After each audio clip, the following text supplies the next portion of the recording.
Right, we're about to just about ready to start.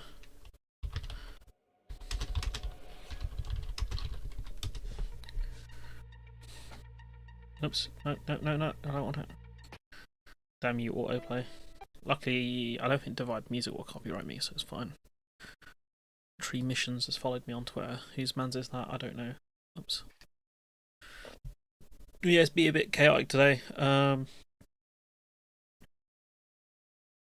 Sure, I can't read any of that, but yeah, sure, why not? Good to see me starting with that. Anyways, it's been a while since I live streamed. It won't be a long live stream, just because I promised I'd play against my friend on the new Dragon Ball game. So just spending the week training because I have to beat some guy at work on the game. So yeah, be ready, for that. So yeah, it's been a while. Sorry guys. It's been like a couple of weeks. I've just been extremely busy. As you can imagine, I've got like a lot of videos just kind of built up now. I can probably show you guys, like, I've been putting in a lot of work here. So like, as you can kind of see, like, all of these lock symbols are like all of these lock symbols are like videos yet to go out. So you got like 1, 2, 3, 4, 5, 6, 7, 8. But wait, there's more. 9, 10, 11, 12, 13, 14, like 15. I've got like 15 like here, so I might just start going back to double uploads at some point. 2 videos a day, just to kind of get rid of some of the more time sensitive ones, I think. But yeah, I've been just sleeping, I promise. Been actually putting in some work and trying to get content done, because the regular videos I think are much better for the channel, like just algorithm wise and revenue wise, than just doing live streams. It's easier for my sanity as well, because I don't have to, like, worry about doing both. I can just do one, and then when I'm ready I can do streams. So yeah, no, it's been a while. Sorry guys. I wish I had the Sonic Snake line, Solid Snake, the snake line where it says "kept you waiting." But yeah, no, I haven't really got much added to the soundboard, unfortunately. But yeah, probably best we get started, to be fair, because I'm gonna get in trouble. Otherwise, if I take too long and my friend I keep my friend waiting as well. So I kept you guys waiting, kept my friend waiting. So yeah, it's not exactly great, is it? So let's go to topics. So got the situation in Lebanon. Now, I did put a community post up the other day. Someone asked me to cover carbon capture. I'm not going to do that during this live stream, but I've got a video on it, like a dedicated one, which is basically like, it's a bung to the fossil fuel industry. Like, to be honest, geez, it's Reagan Elite, fam. You should subscribe to Reagan Elite if you haven't. He is elite, can confirm. But yeah, let's have a listen to this. So, Israel attacking peacekeepers in Lebanon. I also need to get done with this video on austerity that I'm working on as well. So that's going to be fun. So I might keep it till after the budget. I don't know yet when I'm going to release it. But let's get into topics. That is a grave concern, because this is a clear violation. It's an egregious violation in my view. The actions are reckless, and they need to be accountable in terms of what is happening. Under any circumstances, attacks on UN peacekeepers it cannot be tolerated. So, this is Israel attacking UN peacekeepers, says one information here. Middle East, and this comes from UNIFIL, the United Nations peacekeeping force in Lebanon. It says that in a statement last night, a peacekeeper at UNIFIL's headquarters in Nakora was hit by gunfire due to ongoing military activity nearby. He underwent surgery at the Nakora hospital to remove the bullet and is currently stable. It says we do not yet know the origin of the firing, the shooting. Also last night, it says buildings in our UN position in Ramya sustained significant damage due to explosions from nearby shelling, We remind all actors of their obligations to ensure the safety and security of UN personnel and premises, including avoiding combat activities close to UNIFIL positions. And for context, of course, in the last few days, Israel has struck the UNIFIL peacekeeping force. 2 Indonesian peacekeepers were injured. So, is there any justification for attacking UN peacekeepers? No. I don't know what the UN peacekeepers are meant to do against tanks and stuff like that. Israeli forces fired on UN peacekeeping positions in 3 separate incidents in South Lebanon over a 24-hour period. And from what we know from what Israel normally do is they keep pushing the line until they've essentially gotten rid of it. That's what they did with the hospitals. They kept talking about, oh, of course we're not going to raid this hospital. Oh, wait, it's a Hamas base. Oh, wait, this calendar is a register. Oh, wait, we don't care.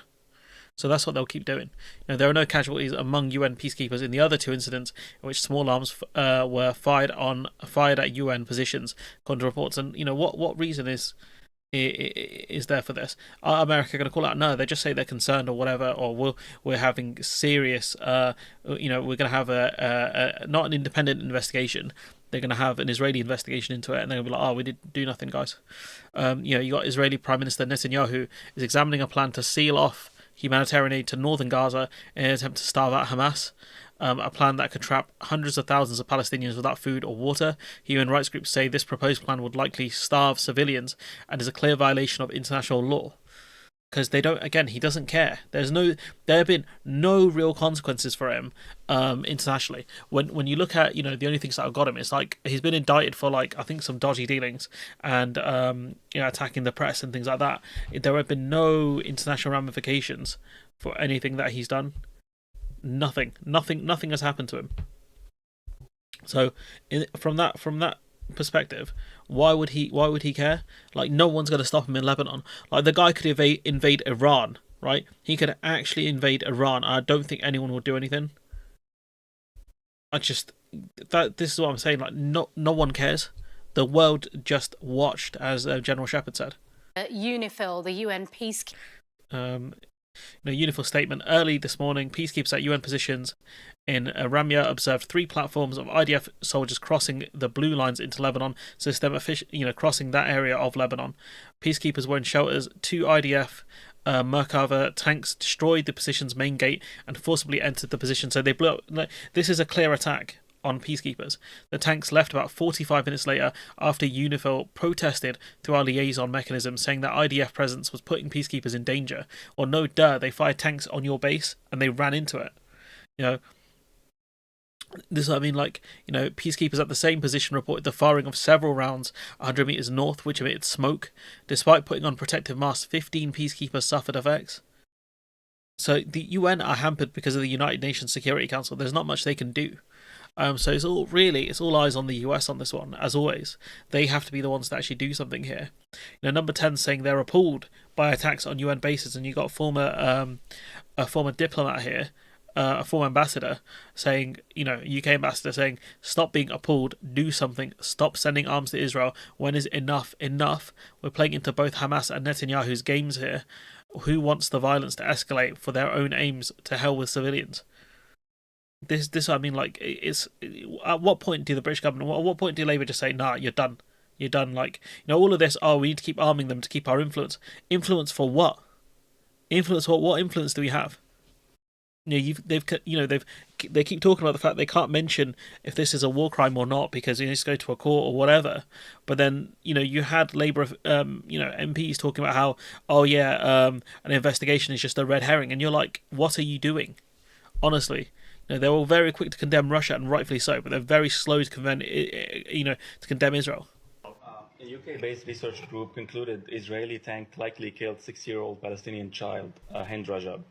Investigation revealed that Rajab's car was hit with 355 bullets, and it's not plausible that Israeli tank couldn't see children inside the car. Have you seen the reports, and do you have any updates on the investigation? It's been more than 4 months, and a lot of my colleagues have been asking about that. So we have seen the reports, and I will tell you what our latest interaction with the government of Israel is about this. So we went to the government of Israel and pressed them for information, and they told us that there were no IDF tanks operating Oh, in the area. Thomas Tuchel agrees to becoming the manager. No IDF forces operating in the area at the time of that attack, which I believe is something they've also said publicly. After further reporting, we went back to them and pressed them again. And so what they told us is that they went to the UN organizations, they went to the Palestinian Red Crescent, they asked for information, because you've seen all of those organizations quoted in stories. They asked for information that they could use to further an investigation, and no one provided them with any information. That's the latest that we have. So we're just going off Israel's word that they went to these parties, and then everyone was like, "Yeah, nah, cool, don't watch." Okay, buddy. You know, this guy might be the biggest fraud in America. Honestly, the amount he has to defend of these war crimes thing is crazy. It's now 250 undeniable that. So this is a secondary question. It's based, you know, essentially it's based around the same premise, around the child that was killed. I mean, in other words, just kind of binary. For example, after the IDF killed 7 World Central Kitchen workers, including an American, there were of course calls for investigation, urgings for accountability. The department then said in NSM 20 that it couldn't reach a conclusion of whether U.S. weapons were used in that attack. Result, more weapons have been sent. After the IDF killed American Aishanor Egi, there were calls for investigation. No updates. Just yesterday, Investigation that's ongoing. Right, but yet, just yesterday, Representative Pramila Jayapal noted that she had sent a letter to the State Department asking for information on what accountability measures are being taken, whether there will be an independent investigation. She hasn't heard back. We will respond to the Congresswoman, of course. We have made clear there needs to be full accountability, if merited, when that investigation... When is that investigation going to even happen? Forget concluding. When is it going to start? Concludes, and we'll continue to wait to see the results of the investigation. So get to the question, maybe. Yes. There's him, the job. Why is he such a knobhead for? Or get to the question, maybe. All these hundreds of journalists that have been killed, medical workers, over and over again, despite the conflict being complicated. The question is to send more weapons or not to send more weapons. There's no notion of conditioning weapons on just completing investigations, respecting human rights, let alone stopping illegal settlements or the occupation. Why is that the case? We continue to make clear that we are committed to the defense of Israel. That is a position that is not going to change. They are a country that are under threat from a terrorist organization in Gaza, Hamas, that we saw what horrible brutality they were willing to inflict on October 7th. And they continue to be under threat from a terrorist organization in the north, Hezbollah, that has launched rockets for a year targeting Israeli civilians. They continue to be under threat by Iran. But it doesn't explain why there were no investigations done into potential war crimes. Yeah, it's been a while. I've just been very busy. My life is crazy, you know. Just you know, I work full time and I try and get videos out. Like that's my life. The new Dragon Ball game's out, and I'm just absolutely just putting hours into it. This is Yom Kippur. That's the Day of Atonement in the Jewish calendar. It is a day when religious Jews stay at home, when traffic is banned from the street. So it is eerily quiet here. It is the first Yom Kippur day, though, for almost half a century, when Israel has been at war during that Day of Atonement. You have to go back to 1973 and the Yom Kippur War back then. And so while you have wars raging in Lebanon and in Gaza, there is a sense of being in the eye of the storm here, potentially in the calm before an even bigger one, because not far from here in the Kiryat, that's the military security headquarters of Israel in Tel Aviv, military planners are undoubtedly putting their finishing touches to whatever retaliation they have planned against Iran, that attacked Israel for the second time in its history with a direct ballistic missile attack at the beginning of the month, 200 ballistic missiles. The Israeli cabinet met on Thursday, but has not reached a final decision. But we expect some kind of retaliatory action to be happening at some point after this Day of Atonement is over. You know, a situation where France, Italy and Spain have releasing a joint statement accusing Israel of seriously violating their obligations under international law. You parallel that with the Americans keep saying, we need an investigation. I don't know about that. You know, what are you talking about? It's just madness. The Labour government is owned by... I don't think they're owned by them. I think they just... It wouldn't surprise me if they're in the pockets of... you know, kind of certain weapons companies. Geez, big up James Holmes, fam. Yes, let's go, fam. Smoking the gift pack. Really appreciate that, mate. Oh, chill, bruv. Chill. You know, some people will read that comment and think it's you're being serious about that. But yeah, you know, there's a lot of European countries that have actually done done really great things. I think Norway is one, Ireland's another. They all, if I've missed out anyone, I think Portugal's another one potentially. If I missed out any names, I apologise for that. But there are many European countries that are doing a much better job than the UK, for example. And that this is the standard. Yo sí creo. Now here, he speaks in Spanish, but he talks about the need for a weapons embargo on Israel. This is Prime Minister Pedro Sanchez of Spain, and I agree with him 100%. This situation in Lebanon is escalating very fast. Residential buildings are being destroyed here, and again, the world is just going to watch. The world is just absolutely going to watch. It's tragic. It's absolutely tragic, but that's the thing. I don't think the world cares, to be honest with you. I don't see them. I don't see anyone kind of intervening at all. Even if unless we saw a full scale war with Iran, which even then I wouldn't be surprised if Israel won that war. To be honest, it'll cost them a ton of resources.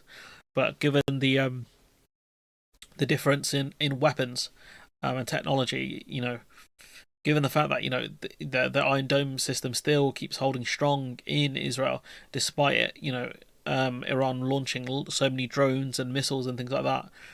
I don't know. Iran has a big advantage in terms of people power and things like that. But if it was a straight 1v1, I don't know how Iran would even do. But it's down to the international community. Apparently the Gulf states have told Iran they're not getting involved at all. Excuse me. The Gulf states have told Iran they're not getting involved at all. So our generation should be ashamed of ourselves for allowing this to happen. It's not down to our generation, to be honest with you. It's the generation in power. It's not even the older millennials at this point. It's Gen X. Gen X are the ones that should be ashamed.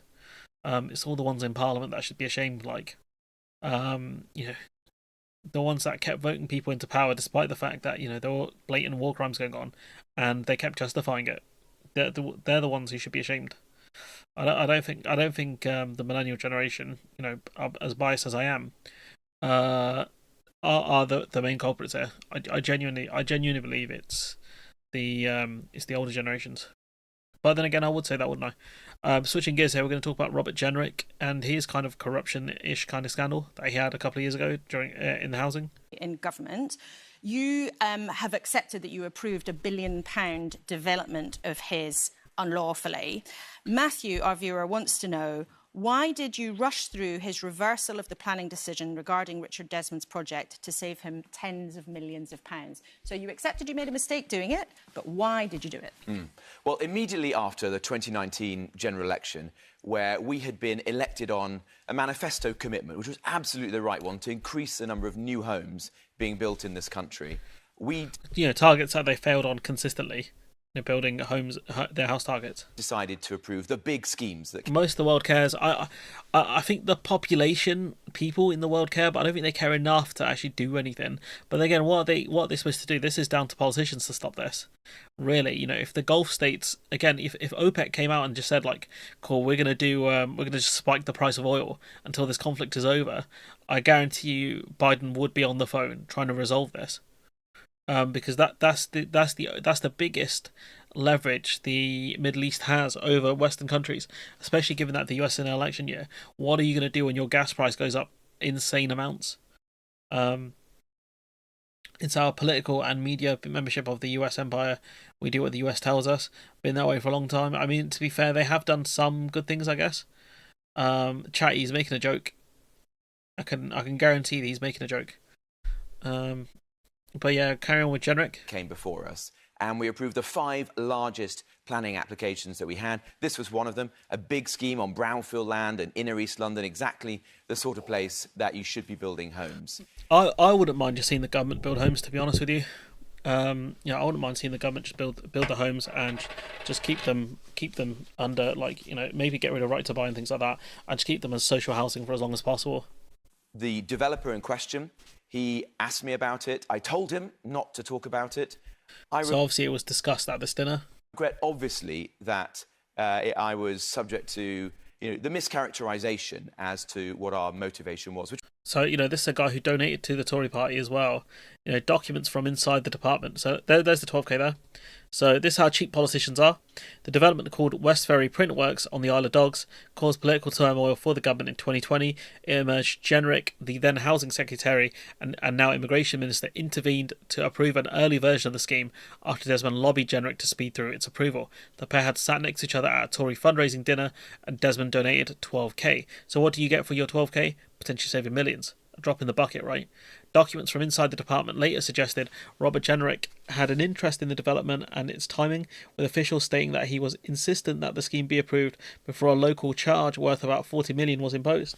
So for Robert Jenrick to argue that the council approved a similar scheme, I'm guessing, whoever's doing the development for this will be paying this higher tax. Which was simply to get homes built. And I would just point out that a couple of weeks ago, earlier in the summer, the Labour-controlled Tower Hamlets Council have approved exactly the same scheme as the one that I approved back in the day. But you admitted that you made the decision in the wrong When the Tories do it, it's not corruption. way, and there were, and you've referred to it there. Do you know what's crazy? Is that all of the questions Koonsberg asks, right, to Jenrick, these are all viewer-based questions. So the viewers do a better job than her and her team in terms of sourcing questions. It's crazy, isn't it? There are suspicions that you made that decision because you sat next to him at a dinner and he was giving money to the party. Yeah, that's what I think they should have done. That's what I think. Honestly, I think they should have done. They should have just spiked the price of oil and told the Americans, look, it's not coming down until you do something. It's time for you to be big dog. That's what I think they should do, honestly. I suppose the question that Matthew's asking is how can people trust you to make future decisions properly when you made that one in the wrong way? Well, they can't, obviously, because, again, there was a clear quid pro quo. You got 12 grand in donations. You spoke to him at dinner. It's clear what he wanted. He talked about not letting the Marxists win, etc. It's pretty evident. Like this one's obvious. No impropriety. The issue was that I allowed a mischaracterization. No, you goofed, fam. There's no mischaracterization. You actually goofed. We don't want to give those Marxists loads of dough for nothing. There's your answer. I saw this clip from Trump as well. These will all be separate videos on the channel, but this is, honestly, I swear to God, right, whenever Trump jumps on an interview with the guy from Axios, right, it actually is crazy. I did more for the black community than anybody, with the possible exception of Abraham Lincoln, whether you like it or not. People say, oh, that's interesting. You believe you did more than Lyndon Johnson, who passed the Civil Rights Act? I think I did, yeah. How? Because I got criminal possibly did you justice reform done. I got prison reform. Lyndon Johnson. I've done things. Well, he passed the Civil Rights Act. How has it worked out? If you take a look at what Lyndon Johnson did, you think the Civil Rights Act was a mistake? How has it worked out? Because frankly, this guy, every time he's on an interview with Trump, is always insane. I don't get how it's always this guy, always him. He pulls the same kind of confused face. Just makes me laugh. It took a long time, but for African Americans, but you think that was a mistake? Administration, Jonathan, I did more for... Yeah, he's saying he did more for the African American community, but apart from, the only one that's beating him is Abraham Lincoln. It's just crazy, isn't it? It's crazy. Does he mean as a president? I just... Amazing how low the British political prospects can go. Trump and co are normalising idiots. I mean, to be fair, yeah, the bar is low when you talk about Donald Trump. More stuff around Jenrick, talking about how he went from being a Remainer to Brexiteer. Now that shows you, look, alongside Ken Clarke during the referendum campaign, a somewhat younger Robert Jenrick and a younger Ken... I can't lie, this picture does no favours for his hairline there, but he looks a lot younger than here. Clarke talking about the referendum. Now, one of our viewers has found that at the time you were signatory to a letter that said leaving the EU would lead us in... Speaking of signatories, you can sign up to memberships on the channel and super chats if you'd be so kind. To a dystopia. Julie asks, do you know what it is with nuclear wars? It's mutually assured destruction. So essentially, it's like if you fired a gun at someone and you had a kill switch on you that as soon as the gun fires you die. That's what nuclear war is. It's basically everyone dies, and the ones who survive it probably have it the worst. So it's not too surprising. Like the Cold War was the closest we ever came to a nuclear war. That situation, was it the Cuban Missile Crisis? Because countries know, like, this is the last thing that they want. The last thing you want is nukes to be fired, because at that point it's over, and no one wants that. No one wants to see the game over screen. Wait, I've got it. No one wants to see this. That's why. Hopefully that actually worked. I did. No one wants to see the game over screen. Robert Jenrick was a signatory to a letter that describes Brexit as dystopia. Do you still agree with any of its contents? And in case you'd forgotten, you said, we prefer the advantages of membership to a go-it-alone, us-against-them dystopia. Well, I don't remember that letter, but Of course you don't. my view has changed, absolutely. I was concerned that it would prove difficult for the British state to realise all the benefits of Brexit. And in some respects, I've been justified in that regard. Because there aren't any. Not really. You know, what benefits of Brexit have you found? We've had a great deal of economic and constitutional disruption as a result of leaving the European Union, but I don't think we've gained all of the benefits, and that's what I want So what benefits are left then, pal? to see. And in my jobs as a minister, I've always fought to ensure that we do get the benefits of this, whether it's starting free ports. Again, we had free ports under David Cameron, so this again isn't true. Whether it's as immigration minister, ensuring that we Record high immigration. use the levers of legal migration now that we've ended freedom of But do you movement to disagree gain with your control younger over self, our then? borders. Do you disagree with your younger self? Well, I would vote differently. I've said that. Ironically, he's become more stupid as time goes on. You know, time has not been kind to this brother, that's for sure. He peaked back in around 2015-16, and he got more and more stupid as the years went on. On many occasions, I would vote differently if I had the opportunity today. I've seen, for example, on immigration, that leaving the European Union has given us something which we have not had before in our history, which is the ability to control our borders and to have a proper philosophy as a country on our immigration system. Now, those decisions were poorly made in the immediate aftermath of the 2019 general election. I'm the first to concede By the that. government you were part of. The ministers at the time made poor decisions. They created an immigration system which was even more liberal than the one we had in the EU. I fought relentlessly to change that, and I did so as a minister, and ultimately I resigned when I felt that I couldn't do even more. Okay. What I want to do is ensure the next Conservative government actually gets the full benefit of Brexit, which I think... Again, you know, like, what are these benefits, bro? Like, all the things you talk about controlling our borders, it's not happened. are very significant. It just, it don't make sense. No, there's Out more. of the This is European- him Now- talking about the ECHR. One of your central promises in your campaign is to take the country out of the European... Jenrick, a very unlikable man wanting to be the leader of a very unlikable party. That's very true. He's a clown. You know, the fact that they didn't go with Tugendhat or Cleverly is going to really, really hamper them. Like, it's going to be awful for them, I think. Convention on Human Rights, which is a big legal framework. The UK has been part of it for decades. And it's important because when it comes to Northern Ireland and the Good Friday Belfast Agreement, it's in that text as being something that is absolutely vital. Ian Cork wants to know, can you explain what leaving the ECHR would do in terms of the direct impact on the Good Friday Agreement? So how would you do that? The Good Friday Agreement is not reliant upon the ECHR. It's a fun... I mean, it's mentioned in the actual Good Friday Agreement document. You can see the ECHR being mentioned a fair few times. The European Convention on Human Rights and any Bill of Rights for Northern Ireland supplementing it, which neither the Assembly nor the public bodies can infringe. So again, it's mentioned there. Arrangements to provide that key decisions of legislation are proof to ensure they do not infringe the ECHR. So again, it's clearly a fundamental part of it, as this person's mentioned down here. The fact that this hasn't been community noted is an absolute travesty. I wish I could actually write community notes. Fundamental part of it. Well, it envisages a Northern Irish Bill of Rights, which Might be kicked in the head by a horse. No, I think that would make him more intelligent, I'll be honest. I think he'd be more brainy if a horse kicked him in the head. would protect the citizens of Northern Ireland domestically according to the ECHR. And that's what I propose.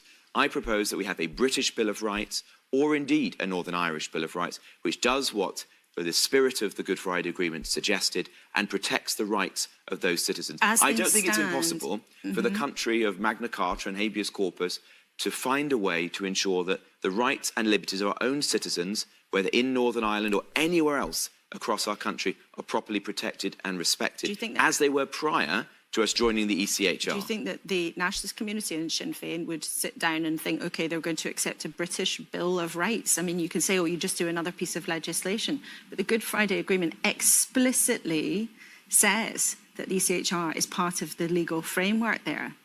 Well, all enduring agreements. Oh, mate, what was the guy's name? What was his name? Dominic Raab, that was it. He was asked, "Have you read the Good Friday Agreement?" He was like, "Yeah." He's like, "Oh yeah, what about this bit?" And he's like, "I haven't read it cover to cover." So you haven't read it. Pragmatism, and you see that with the Good Friday Agreement in many different respects. I mean, for example, it speaks Hi, Mithril. of a Northern Irish Bill of Rights. Don't say Northern Ireland. Yeah, that's the point. You know, it talks about how you can't infringe on the ECHR. Like, this man can't read. Blair, as Prime Minister, chose not to proceed. But as things stand, there's no way for the UK to come out and Good Friday still to work. There are different ways of resolving this issue. What I want to do is ensure the rights of Northern Irish citizens are protected domestically, rather than reliant upon a foreign court in Strasbourg. And I say, I wouldn't do this lightly. I'm doing this because I don't want to have criminals on our streets who we need. Again, my G, like, we're deporting people, like, back to countries that they're not even, like, there were people that were born here or moved here when they were very young. We're deporting those people. So again, my guy, like, you're absolutely on fraud watch here. To get out. I don't want terror suspects on our streets. I don't want you on the TV, but, you know, here we are. And you've got David Davies correcting him. Could you imagine, right, being so stupid, right? You've got Mr. No Notes here. To John Hayes about. You know, he's talking about pulling out the ECHR. I've probably dealt with the ECHR more than anybody in Parliament in the last 30-odd years. I've actually defeated them over prisoner votes. And I'm very familiar with how we deal with it, how we derogate from parts of it, how we exempt ourselves. Those things can be done. What Robert's proposing is simply not viable unless you're going to give up the Northern Ireland Agreement. And, you know, the Irish government are not going to back down on this. The European Union are not going to back down on this. They're guarantors to this, and we are committed. Do you think, let me just finish the sentence. As for Bill of Rights, I mean, I was the Shadow Home Secretary who came up with that as an idea in 2007-8, I think.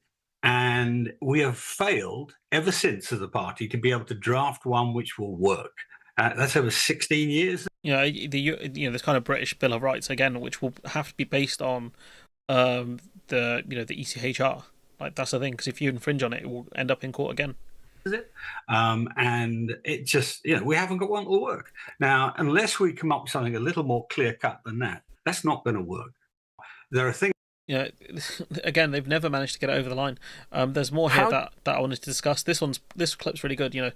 I'll tell you what, I think low-key Lewis Goodall might be in my top 5 British kind of interviewers in the UK right now. I think he's done a lot better than he's done in years gone by. I think the list probably goes Derbyshire. Oh, there's someone I'm forgetting that I normally rate. Matlis has fallen down a lot in my expectations because she's just ultra pro Labour with very little kind of analysis. This is more kind of, they moved more into the reactionary space over the kind of analytical kind of space since leaving the BBC. I think it's more like reaction stuff. You rate James Barry? No, I don't. I don't rate the geezer. He's dog shit. He's awful. He's trash. He's trash, Brock. He's trash. That's how I feel about him. If you ever hear me use the Tobey Maguire voice and say, you're trash, yeah? If you ever hear me say, you're trash, Brock, that person is not a person worth listening to. And trust me, there's a good couple of people I can say are trash. And I'll say they're trash. They are not worth listening to. They're not really worth engaging with unless you're going to do it to really debunk them or take them down a peg or 2. Or 5, or 10, or 15. Because they deserve it. I've never seen more hubris. But again, he's private school educated. What do you expect? They've got more confidence than anyone. Nah, fuck that guy. He's a prick. I'll start cursing them. I'll start cursing. The roadman will come out, Barry. Yeah, he's a knobhead. I hate the guy. Honestly, just detest him. I've never, he's one of the most pro-Labour goons I've ever seen. He might as well say, when Keir Starmer does it, it's not illegal. That's what he might as well say at that point. But yeah, moving on. What do you propose getting around the fact, let's imagine, which I think is very likely, that the Irish government says that they are not willing, of course they are also a guarantor, co-guarantor. Why's the audio gone weird? The Good Friday Agreement. They say that they are not willing to see any amendments to it, or they are not willing to change the agreement without the ECHR being a cornerstone of it. How do we get around that? How would a Robert Jenrick government get around that? As I said, it will be about looking at how we can enshrine our law in agreement through treaty and so on and so forth with... The hell is Jobby? Who the hell is that? I just want to make people remember that James O'Brien is Irish. Okay, I just want the audience to remember that. James O'Brien is Irish, unless England are playing. He's Irish. Okay, I just want the chat to remember that. Okay. Do you know who is also Irish? Morgan McSweeney. So I'm just saying. Okay. I'm just putting it out there, right? I want you, the audience, to know from me, the streamer, that O'Brien and Morgan McSweeney are Irish or of Irish heritage. Okay, just making that clear for the people in the chat. All right. Okay. Now that that's out of the way. With the Irish, how is this? Oh, the Irish, like James O'Brien. The Irish say no. Well, we can't anticipate that. You literally can. You literally can. You can literally anticipate this because they're going to say no. Discussion. This is the beginning of the process, as I said. Think we could be fairly. I think we could probably both agree, couldn't we, Sir John, that they would be pretty sceptical about the idea. Yeah, but the only thing I think Morgan McSweeney has over Dominic Cummings is he's got hair.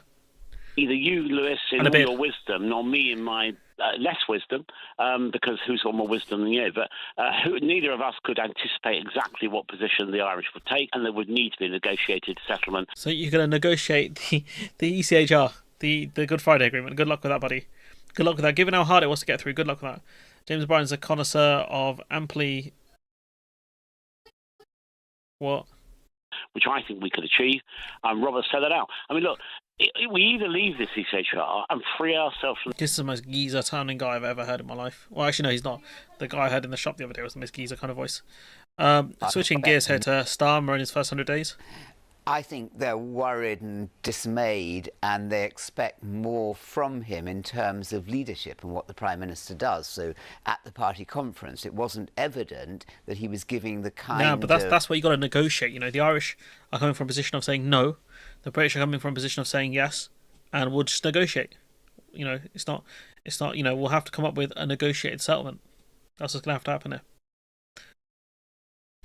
Energetic, galvanizing, charismatic leadership that you would expect, but I wonder if you go on Newsnight, do you reckon you can keep these mugs? If I ever went on Newsnight, if I was ever lucky enough to go on Newsnight, right, I would steal one of these.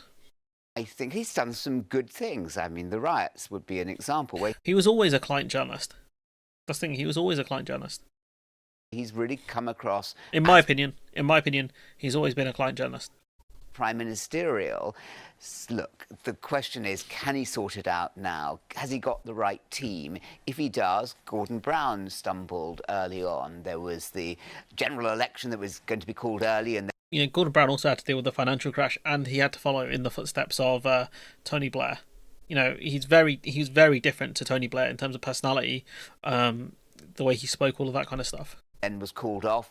He got back on track. He brought in the right people. I think the question is, has he now learned his lessons? Has he got the right team? I don't think he's got the right team. He got a member with McSweeney. He was chief of staff and he got replaced. So, yeah, the ECHR is a key part of it. No one trusts the British. That's why you get external actors in. They're talking about Starmer's first 100 days, comparing it to FDR, who FDR got a lot of stuff through. But saying that he's kind of more an exception. But I think it was Starmer that talked about achieving a lot within his first 100 days. So he's kind of put pressure on himself here. This from Nicholas Watts. That's it, Nicholas Watts. Talking about start this month for Starmer. They're doing so. It's workers' rights today. It's a big investment summit next week, and then that is not 720p. Day job, the 30th of October, is, of course, the big event. That is the budget. And the government will be hoping basically to do what Gordon Brown used to do very successfully when he was Chancellor. You plant a stake in the ground, you need a budget to do that, and then you aim to dominate the entire narrative in the run-up to that, and then the only way you could dominate that narrative is with, stuff worth talking about, because if you dominate the narrative with, budget cuts and things like that, you're going to get hammered.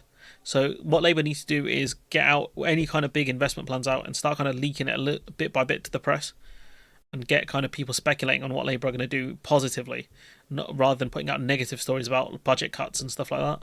the aftermath after that, and then you frame the entire narrative.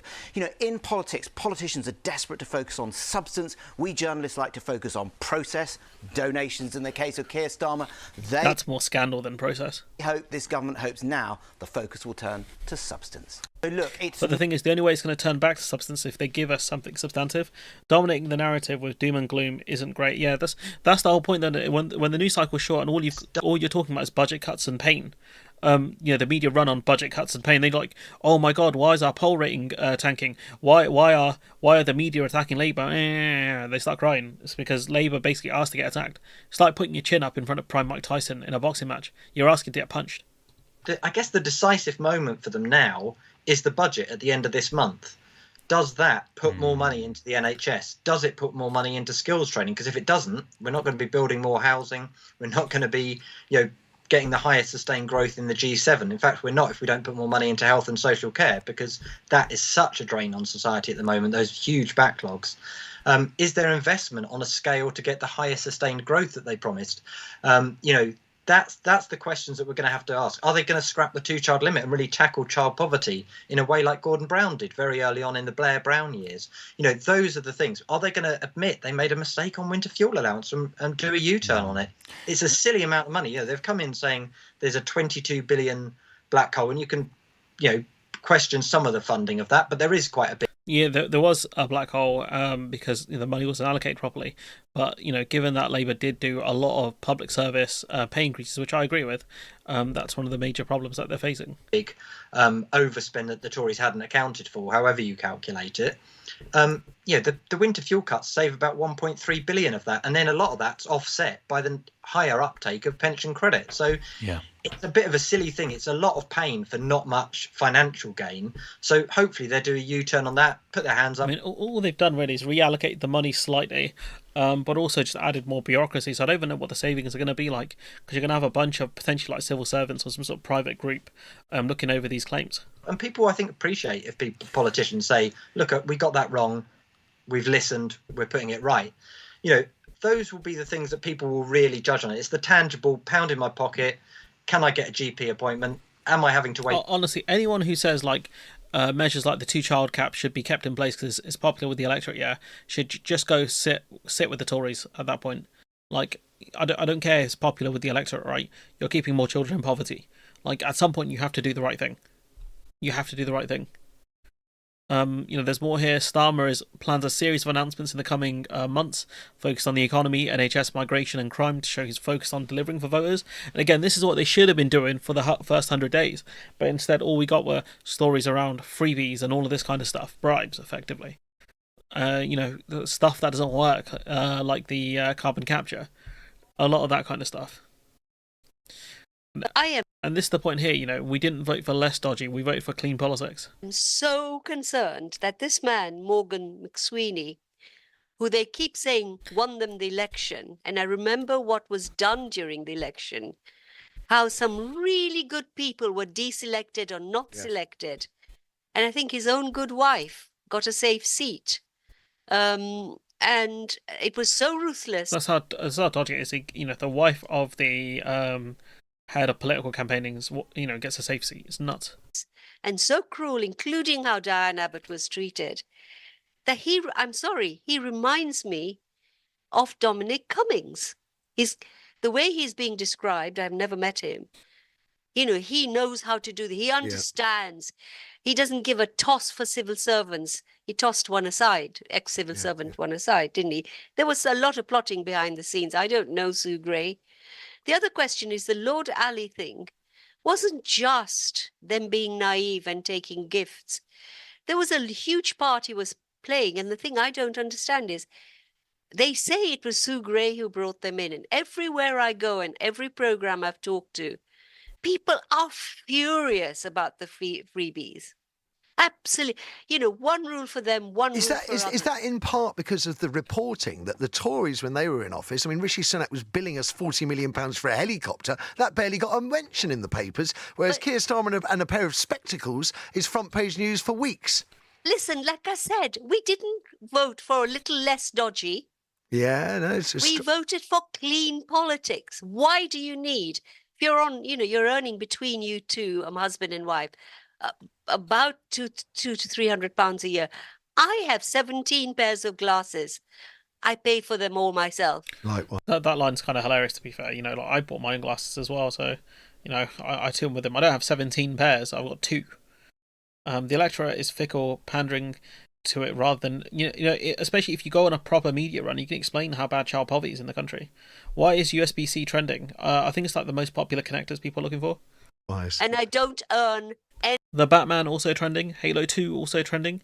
Kane, I don't know what that is, trending. Pelicans out rockets trending as well. Anything like likewise. 17 pairs actually wild, like imagine how styling you'd have to be. Imagine I had 17 pairs of different coloured aviators. That'd be nuts. That'd actually be crazy. 17 pairs of aviators.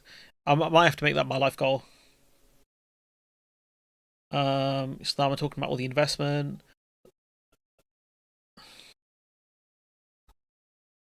Let's see. Sorry, I didn't mean to do your other topic. What is USB-C? Don't worry about it, mate. It's funny more than anything. We're almost done here. I want to discuss West Streeting and the EU stuff. And you got No Justice here saying Guy has a fault full of wallet inspected FPPE wallets, which is true because all of these people who thought, Labour are going to bring us back into the EU and the single market, whatever, just got absolutely destroyed week after week. Some people were thinking, there's one market over here, there's another market over here. There's one way to ensure this, smoother trade and simpler processes. Maybe having one market. I'm struggling to think of the word. Can you help me? Yeah, I know, and I campaign passionately to remain in the European Union, but a referendum and 2 subsequent general elections settled that question. But this isn't about remaining in the European Union. There'll be some people genuinely who are thinking, why can't there be, and I'm not saying what's right or wrong here, but why can't there be an open debate about the single market, about the customs union, without this government trying to shut it down? Well, I mean, we have, unless you're arguing that Gestapo exists, there are open debates around joining these things. The problem is we can't join the single market without joining the EEA, without joining EFTA or an EEA amendment or becoming full members of the EU. With the customs union, I don't know if we can join the full customs union or if it's like something like Turkey has, which is a customs union. The debate has been taking place non-stop in the run-up to and since the referendum. But it doesn't feel like it is now, though, does it? Well, I know, because I think people have moved. I think people have moved on. The country's moved on. The EU's moved on. And let me tell you, not just here but in Brussels, there is no appetite to relitigate those arguments, to reopen things that have been settled. What Brussels has said is tell us what you want, effectively. That's what they've told us, and we're yet to actually explain to the EU or anyone else what we want. Actually, it's about Even if the damage is great, it's about a new friendship. Your own green paper says investment is reduced by 11% because of Brexit. There's no doubt that what we warned about in advance of the referendum in terms of the impact on economic growth has come to pass, and that's a fact of life we have to deal with. I think the sweet spot is working as closely with the European Union where we can, but also it would be a customs union just like Turkey. So yeah, it wouldn't. It'd be it'd be partial then. So showing the agility to work with and through partners in other markets as well. And so other markets that typically have lower regulation than us, but okay. There is that sweet spot there to unlock, and that will be the agile way in which we work. No, I did see this response from Phil actually on this video. Saying, to be fair, my response would have been, because the media, including Sky, have refused to be honest about Brexit from the start and are still not interested in it now. I mean, she's literally saying that she's interested in discussing this topic, or why has there been less discussion on this topic? So that's not really true, is it? You can't attack all of Sky when they've got at least a couple decent journalists on it that want to actually discuss the topic. In my opinion, it doesn't really make sense. The argument that Sky have been dishonest from the start. I don't know if Sky, the news organisation, has actually been dishonest, but okay. I wish they'd stop saying unlock. You got to unlock the keys, stuff like that. And then our final video of the day, which is who is Morgan McSweeney? I'm told that when he was at Labour Together, when he was in opposition, his desk was absolutely overflowing with books, and he's got all... So this is what you call just briefings and stuff like that to the press, that to get these positive stories out. All these he does presentations like... I have not sped this video up, by the way. This is how fast she talks. you know, in David Attenborough, where there's a seal on the iceberg, and you think, I'm getting somewhere. You think the seal's safe because the seal's on the iceberg, and then the whales come, and one whale comes and swims around, and you can't get it, and then 4 whales come, and they manage to create waves, and the seal comes off the iceberg. And he shows this to Labour people and says, the Labour Party is the iceberg. Don't be the iceberg. The Tories are coming. And he just has all of these theories. There's a seal, and on top of below the seal, there's an iceberg, and then you have whales spinning around the iceberg in order to force the seal off the iceberg. Don't be the iceberg. That literally makes no sense. That makes 0 sense as an analogy. Surely he should say, don't be the seal. Stay on the iceberg, stay the course. I'm just, that is one of the worst analogies I think I've ever heard in my life. This is genuinely, if this is what he said, if this is what he said, he best be happy Liz Truss crashed the economy. He best be happy Rishi Sunak had minus Riz. Because I'm telling you now, guys, I'm 100% telling you that this guy is a clown. Sorry, I take it back. He's not a clown. He's the entire circus. Because I'm gonna play this as well. I'm gonna play this. Honestly, I could stop this clip right now. At this point. I don't want to hear another word. You're a disgrace to the game. I've heard enough. You're a disgrace to the game, pal. You're an idiot. You're an actual idiot. I'm just. Are you stupid? Honestly, what is wrong with this geezer? If this is an accurate retelling, right? Because she looks quite nervous. She looks quite nervous to be on camera and kind of retelling the story. Maybe she's got it wrong. But that makes no sense. Don't be the iceberg. Nothing happened to the iceberg. It's gonna pop back up. This story, wow! I don't have my soundboard equipped to deal with this. I don't have it. I just. What the hell, man? I'm not equipped to deal with this. Did you guys hear what I heard? I'm going to go back, actually. I'm going to time crunch it. I'm going to go back just for this. You think the seal's safe because the seal's on the iceberg, and then the whales come, and 1 whale comes and swims around, and you can't get it, and then 4 whales come, and they manage to create waves, and the seal comes off the iceberg. And he shows this to Labour people and says, the Labour Party is the iceberg. Don't be the iceberg. The Tories are coming. And he just has... What? Again,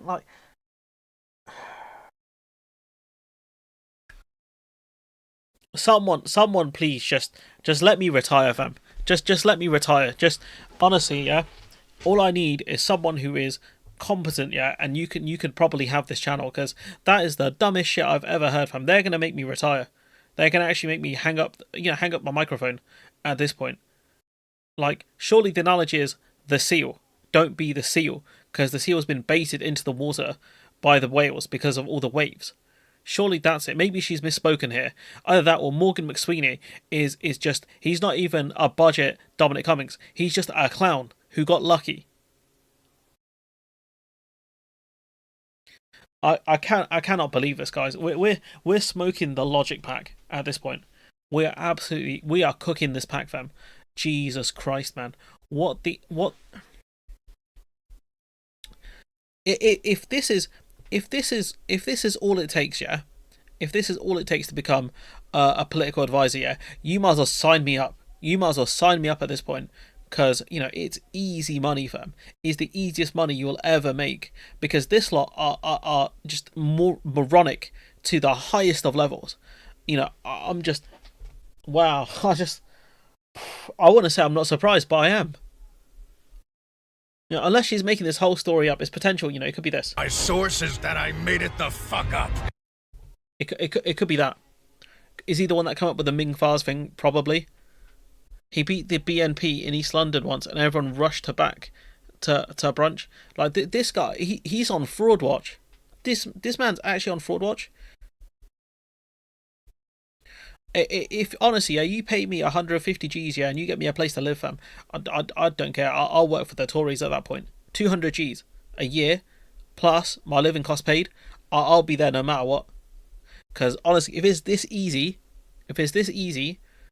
man, I'll be I'll be honestly, yeah. This is, I can't even use the words I want to use because I can't. My brain can't comprehend this level of stupidity, guys. It cannot do this. I cannot do this. She must have misspoke, right? She must have meant the seal. She must have. Do you know what? Let's do a poll. Let's do a poll, right? Because we haven't got long. We haven't got long. Where's the poll button? I haven't done this in so long. Where's the button to do a poll? It's this. Yeah, start poll.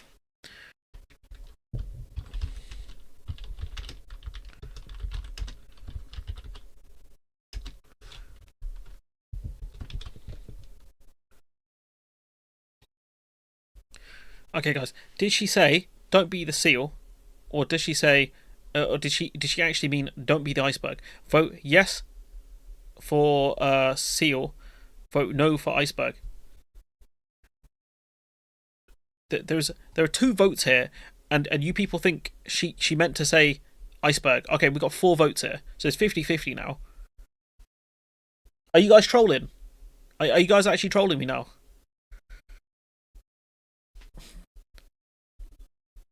There's no way she meant iceberg. There's no way. I'm telling you, yeah, she might have affirmed it, but I'm telling you, there's no way he said don't be the iceberg. That makes no sense. The iceberg took no damage in that exchange. The iceberg won because it got rid of the seal, and now it's gonna be left alone. Morgan McSublime could have run for the Tories in South. This is crazy. Maybe I should become a journalist, fam. This looks like the easiest gig in the world. How are we at 50-50, guys? All of these theories like this, and he'll sort of always just say the Labour Party's the fucking iceberg, and it'll always... No, she said it twice. She said it twice. She meant iceberg. She said it twice. She double tapped.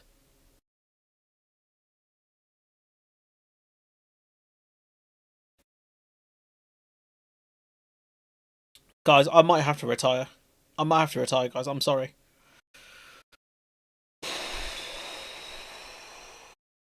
I can't even, fam. I can't. This. Oh my day. I might have to show the people at work. This. Oh my days. I'm baffled. You know what? Do you know what? Let's show you. Do you know what my reaction is now? Right, I'll show you this. This is one of my top memes. Yeah. This is me right now, guys. Right, I'll tell you now. This is actually me. Right. I don't know. Can you? Ah, crap. Can you see that? Let me full screen this. This is my reaction to this. This is my reaction. Can I get a full screen? Crap, I can't get it. This live. This is my reaction live. Bro is flabbergasted.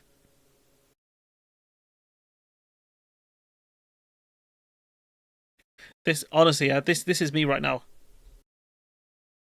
I'm cooked, guys. I've got to play my friend. I told him I'd be on in half an hour ago, but wow, I can't believe it, guys. I actually can't. I didn't cover this video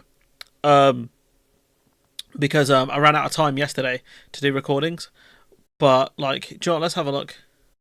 She worked at Politico. Oh man, if I went to private school, I'd cook these people so hard, fam. It'd actually be over. None of these people are getting jobs. Honestly, I'll take all of them. You know, I'm told that when Tories are coming, like, and I'd actually take all their work. I'll be honest, because this lot are absolute idiots. This honestly, yeah. Like, I don't know what her background is, but like, she hasn't got a Wikipedia page.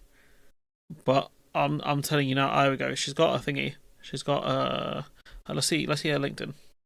Let's try not to dox myself too much.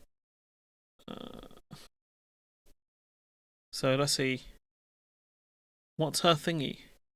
City University of London. She works at Global, political correspondent at LBC. Here we go. She's held like a couple of different seats. She's been a presenter, a freelance broadcast journalist, a Sky News editor. So she's been around a bit, but like, Let it go. Nah, mate, the Wales, don't you know the Wales are coming, and the Wales are the Tories, right? And they're coming for me. Why? Because I have a brain, and clearly Morgan McSweeney and this lady here don't have brains, because they will both realise this analogy makes zero sense. You know, I'm a seal. I'm on an iceberg. You know, the whales are coming, and what's happening? I'm cooked, fam. I'm cooked. Why? Because I'm a seal on an iceberg, and they're making waves, and now I've gone into the water. But do you know who's in real trouble, guys? The iceberg, not the seal. Not the seal that's jumped in with about 4 different whales. The iceberg, guys. The iceberg's the one in danger.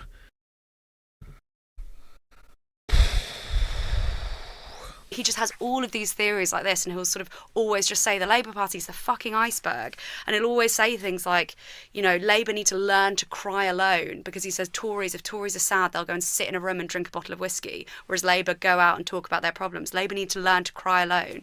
And he's sort of, like, for example... Learn to cry alone. What? For example, when he ran Keir Starmer's leadership campaign, he took every single person that worked on it afterwards and did an exit interview with them, which is really unusual for politics. He sort of has these things that he will think about, work out, very data-driven, very research-led, and things that people would do in businesses, and do those. Like, I mean, an exit interview doesn't sound very, very unique as an idea, but in politics it sort of is, and that's the kind of thing that he does. He does things differently, or at least tries to do things differently to get a result. What they need. So how did the exit interviews help? Is political direction. I suppose what has been lacking The data drove him to say it's 4 whales. in this government so far has been a clear sense of what Starmer wants and what he wants to achieve, and that therefore maybe a more political chief of staff for this Prime Minister is a better fit. Yeah, I think that makes sense, but I think at the moment I think the thing of we build people up. It happened with Sue Gray.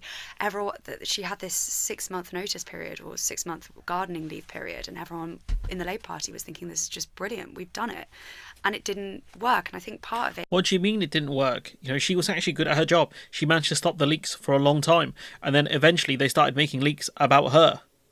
Like, no, she did her job competently. From what we've seen, she's actually good at her job. She's a very experienced she was a very experienced civil servant, to the point where her senior, the permanent secretary, Simon Case, did not like her because she was good at her job. She's a job's worth. You know, she's very much by the rules, by the looks of it. So no, you know, the idea that she wasn't a success is not true. The reason she was pushed out is because a bunch of goons were mad at how much she got paid. A bunch of goons were mad at the influence she had. A bunch of goons were mad that she's actually good at her job, and they probably suck. That's what happened there. It is just thinking. You know, there are accusations of Labour being a boys' club. You know, and I would not be surprised if that's true. That this person is going to solve all of their problems. That's why you don't put all your hopes on one person. That's why you don't do that. You never put your hopes on one person. It takes a team to sort things out. If you put all your hopes in one person, eventually they will fail. You know, it's the Green Goblin speech in Spider-Man. You know, they'll humour you for a while, but eventually, you know, the one thing that the British media love is to see a person they built up fail. And that's what the media had in her. And Labour's had a really difficult first 100 days, and now Morgan's come in, and everyone you speak to just What do you mean Morgan's come in? He was always there. Morgan McSweeney was always there. He's been there from the jump. Yeah, what? Oh my god, this... Someone just retire me, fam. Just retire me at this point. Just let me go, fam. I'm tired, boss. I'm tired. You know, you're acting like he's Thomas Tuchel coming into England or something. Like, no. He's always been in the operation.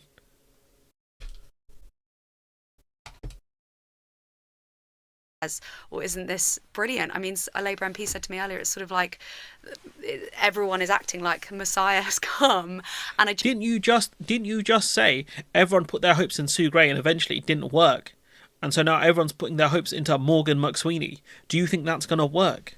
Just don't know whether that is going to work. Maybe obviously not, because he's a human being and human beings are prone to failure.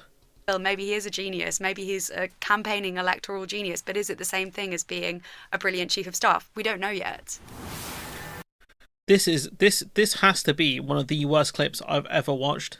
Morgan Messiah, mate. That's what he's called. That's what he's called. Morgan Messiah, Messiah, the Irish Jesus. That's who he is. He's the Irish Jesus. That's gonna get me cancelled. I made that joke 3 times. Morgan Messiah, the Irish Jesus. That's who he is. This has to be the dumbest clip I've ever watched, guys. Like, okay, you think about it like this, yeah. Let's see. If I go on my channel, if I go, just very quickly. Oh, this is the. If I go on my channel, right. So let's go. Oops, can't spell my channel name because I'm stupid. Okay, so let's have a look at how many videos I've uploaded, because it's a lot, right? We've got 2.3k videos, right? So if you think, right, I've probably watched 1,000 videos, right? Probably say 1,000, right? Out of the 1,000 videos I've watched to do news content, this person is the most stupid one I've ever seen.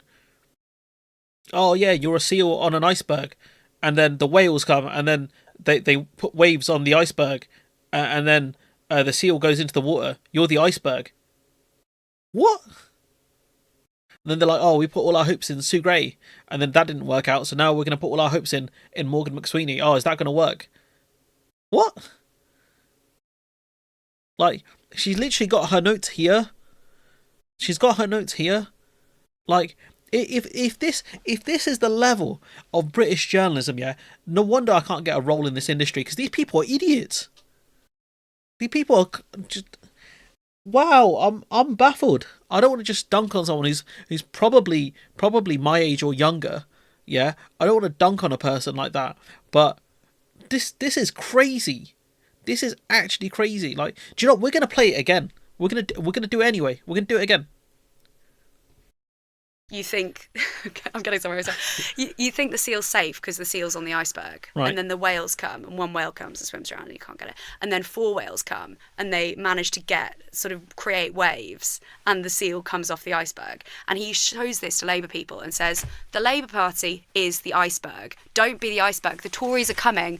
And he just has all of these theories like this, and he'll sort of always just say the Labour Party's the fucking iceberg.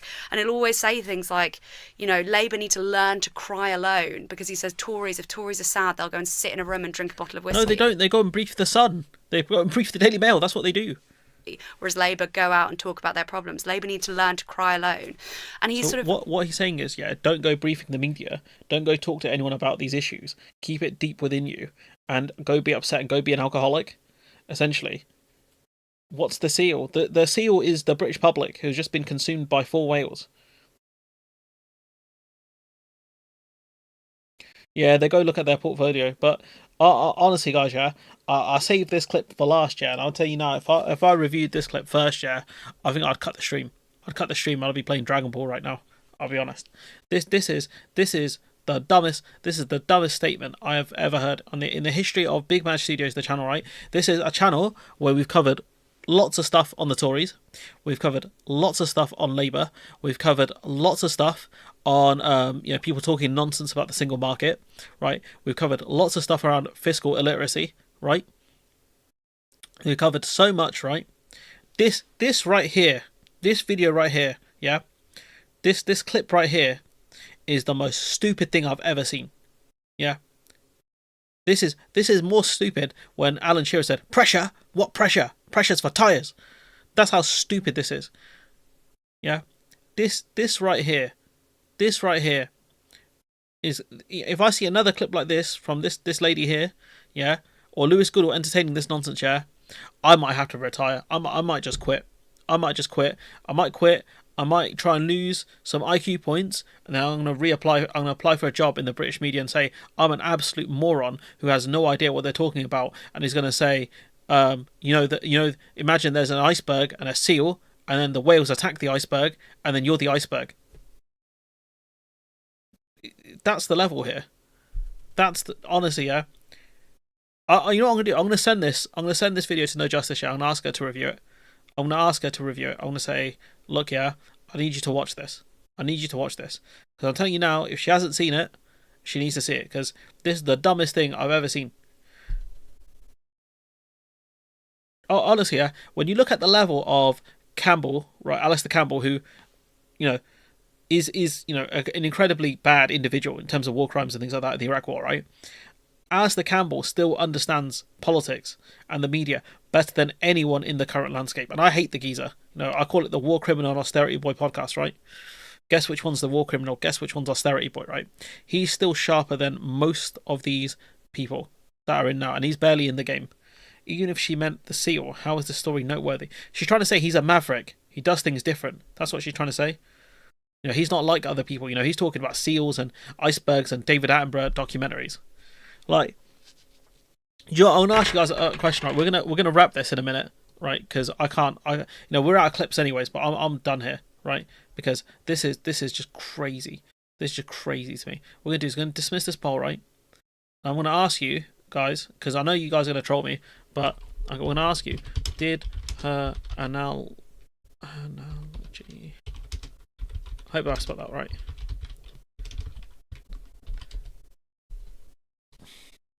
Alright, I want to ask you guys, yeah? Deadpan, right? Yeah. Deadpan, right? You guys have got 3 minutes, right? I want to ask you guys, did her analogy make sense? It's a very underwhelming analogy.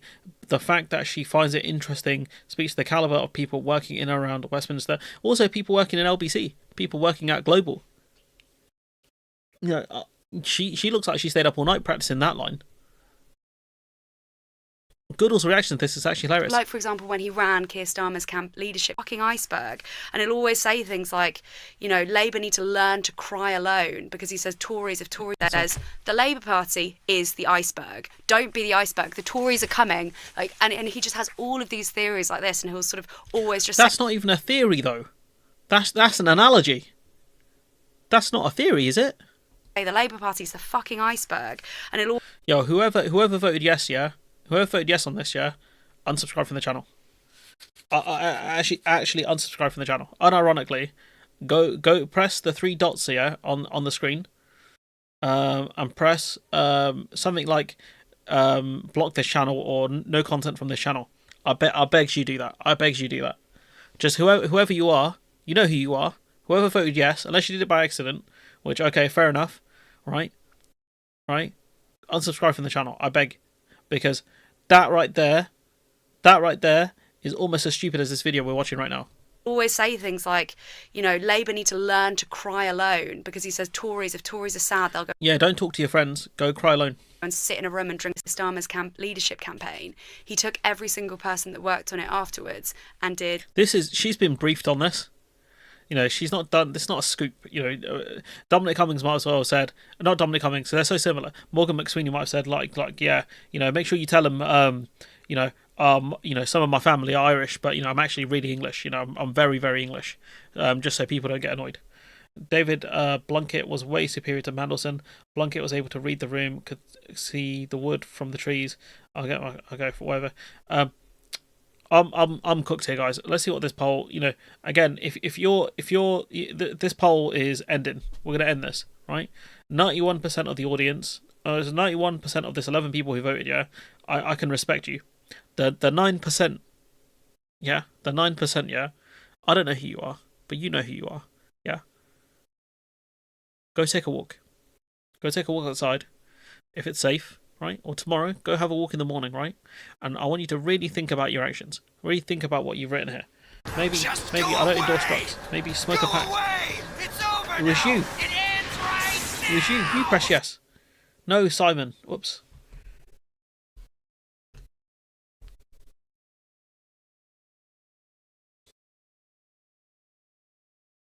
I can't believe it. I can't. I've stayed on this video for about 20 minutes, yeah. Because this is absolute madness right here.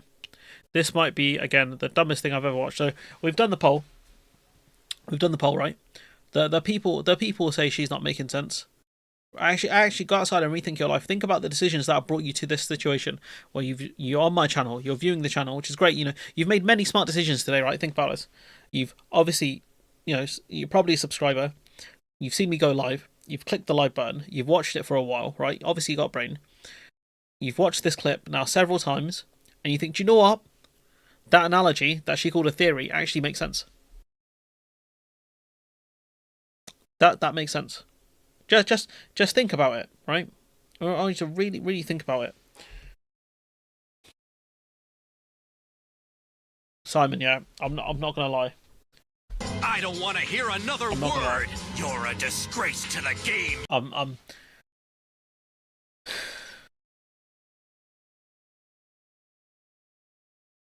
Simon, I don't want to hear another word. You're a disgrace to the game. This is a betrayal most foul. I want you, right, tomorrow to go outside, right? To go outside, yeah. I want you to really think about what you've done here today, because this is a travesty right here. This poll here, right? Despite the fact that it looks like the numbers a dictator would get, I want you to really think about what you've done here. You were here before I had 1,000 subscribers. I think you were here when I had probably around the 100 mark when I was doing gaming streams. That's how long you've been around, Simon. But your time has come. I'm sorry, Simon. But it's not Simon Says anymore. It's Maj Says, and Maj Says, I think you should unsubscribe. Nah, Dalek, mate, I ain't got time for that. I'm 45 minutes late to the game that I need to play.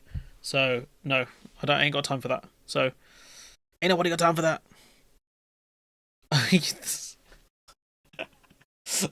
I'm finished, guys. I'm done. I'm done for the day. I'm so glad I did this live stream because again, I've watched every other clip on this feed, right? Apart from this one, right? This is the only one I haven't watched, and I'm so grateful. I'm so grateful I didn't watch this yesterday, right? Because I would have had a mental breakdown yesterday because this is awful. This is so dumb. This is so dumb. I'm gonna talk to some of the people at work tomorrow about this analogy, right? And I'm gonna see what their thoughts are. Just to see. Seal or an iceberg. At the end of the day, it's not an issue. Oh, mate, why would you mention the hat, man? Why would you do this? You guys hate me, honestly. Look, I'm done, guys. Again, I've been. Have a nice game. Bye all. Yeah, Simon. I think it's time. I'm sorry. I'm really sorry. You know, this is. Do you know? I'll show you my reaction to this. Right. I'll show you, because I speak in memes and people. Let me find the Brad Pitt one, because he's more handsome.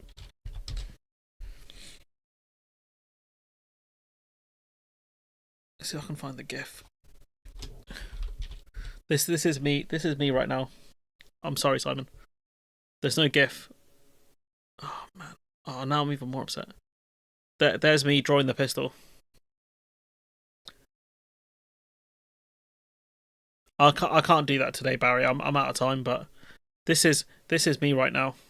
Protect this iceberg from waves at all costs. You know, I'm sorry. I don't want to have to do this, man. I don't want to have to do this. Look, I'm literally crying here. I'm not going General Shepherd on you. You know, I'm not saying this. I know you understand. I'm not doing that, but I know you understand. I didn't want to have to do this, guys. I didn't want this. Betrayal like this. What can you do, huh? Don't worry, Kieran, mate. I'm jumping off. I'm just. This is a travesty. This is actually tragic. I'm upset. I'm upset now. But anyways, I'm gonna leave you now. If you do watch this back, I do appreciate it. Sorry that I kind of lost my brain there, but I'm not surprised about that. Just like and comment and all that kind of stuff. If you want to support the channel, memberships are available, and the Patreon's there if you guys want to support that. But ultimately, yeah, I'm not going to lie. I'm not upset. I'm just disappointed. And I'll catch you guys in the next one.